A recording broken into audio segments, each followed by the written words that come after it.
Você acha que carro elétrico é uma solução sustentável para o futuro? Então você vive aí no mundo de Nárnia, no mundo dos Teletubbies. Vocês lembram dos Teletubbies? O mundo da fantasia. Não é bem assim. Dentro dele é uma disputa por recursos e tecnologia que envolve gigantes como China, Estados Unidos e a Europa.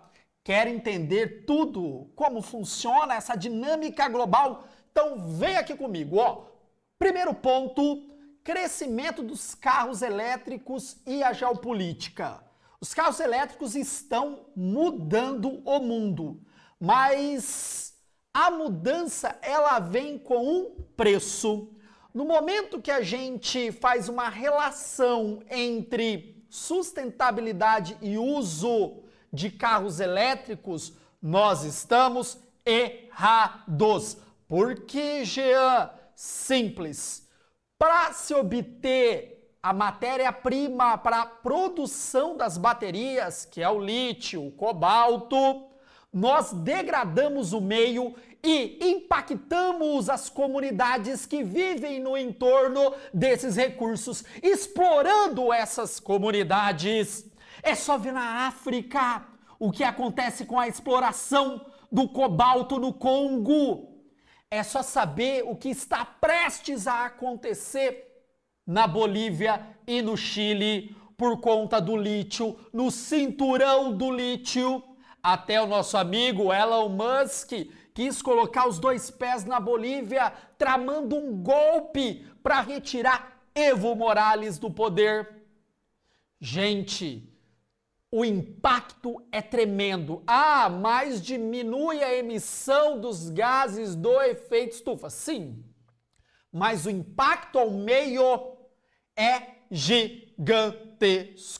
Então nós não podemos fazer a relação uso de carros elétricos é igual uma atividade sustentável. Porque o conceito de sustentabilidade é o equilíbrio da relação homem-natureza no espaço geográfico. Então o homem impacta o meio, presta atenção, o homem impacta o meio de uma forma que a natureza ela consegue se recuperar e ela não agride o homem, mas quando nós exploramos o lítio nos salares da Bolívia, quando exploramos o cobalto nas minas do Congo, esse impacto sobre os rios, a vegetação e toda a dinâmica do geossistema é transformada. E a natureza responde. Então não há essa relação. Não há essa relação. Tá. Como essa indústria automotiva se tornou o campo da batalha geopolítica? Simples, gente. Outro ponto importante para a gente discutir. Quando nós falamos de carros movidos a queima de combustíveis fósseis, nós estamos falando de segunda revolução industrial.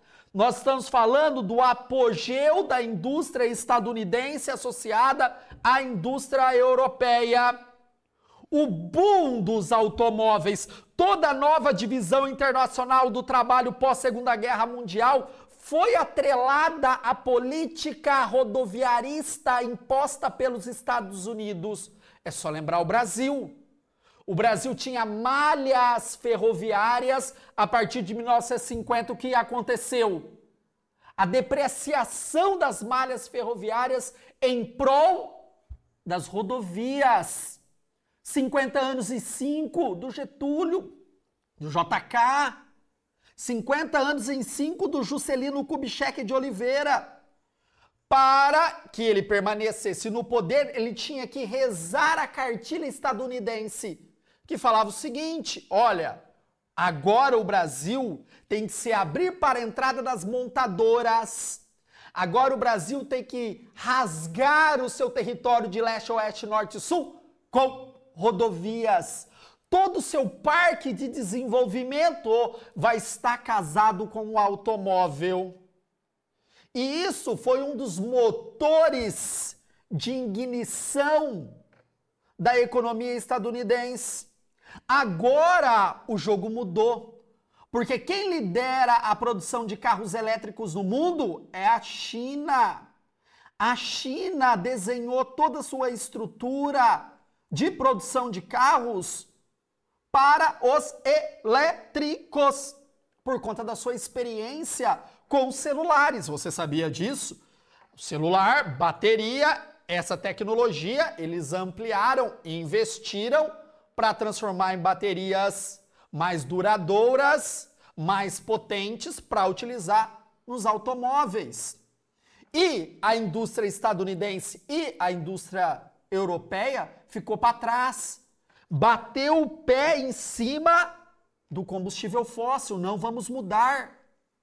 E por conta de toda essa dinâmica climática que a economia se abarcou, isso mesmo, o capital se abarcou dessas discussões climáticas, pegou o clima e falou, ó, temos um problema, precisamos resolver.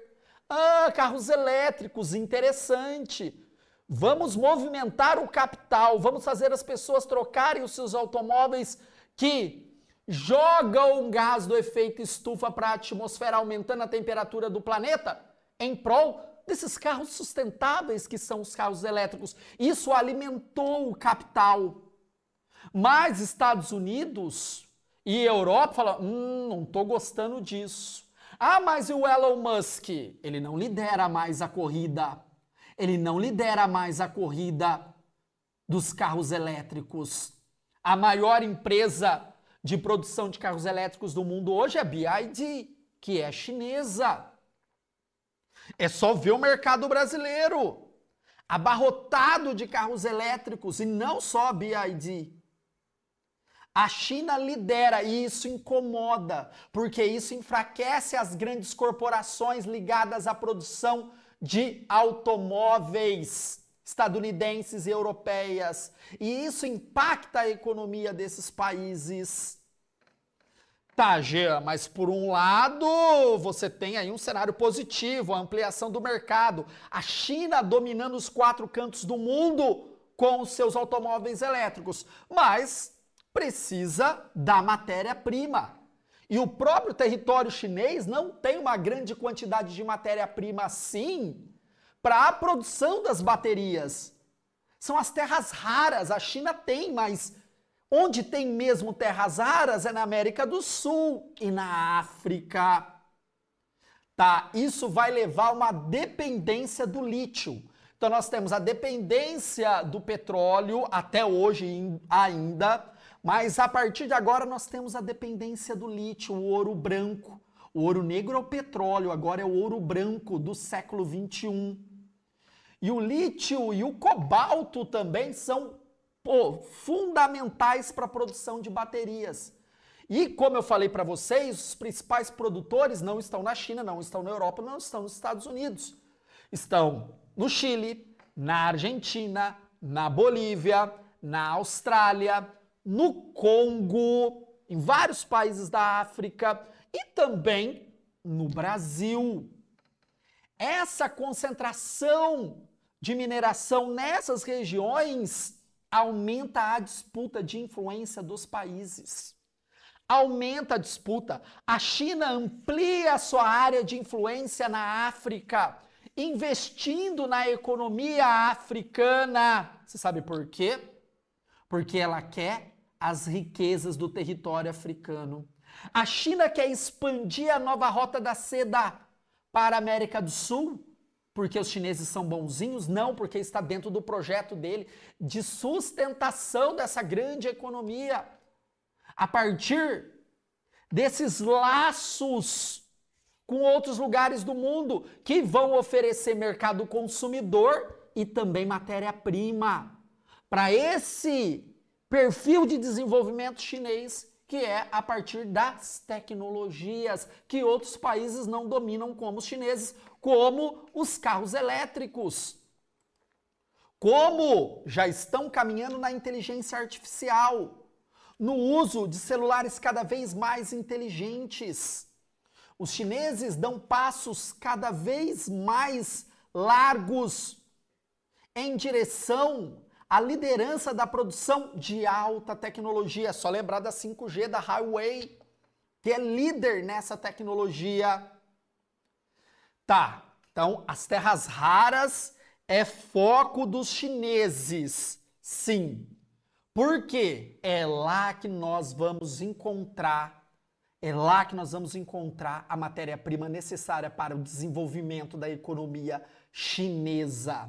Só para você ter uma ideia, a China controla hoje 60 a 70% da extração e processamento global desse mercado. Olha isso! É gigantesco. Tá, mas só o lítio ali sem beneficiar não vai adiantar muito, né? Não. Para transformar em elementos que são utilizados aí nos equipamentos eletrônicos, tanto nas baterias como em outros, precisa desse beneficiamento. E os grandes produtores, os líderes mundiais, é a China e Taiwan.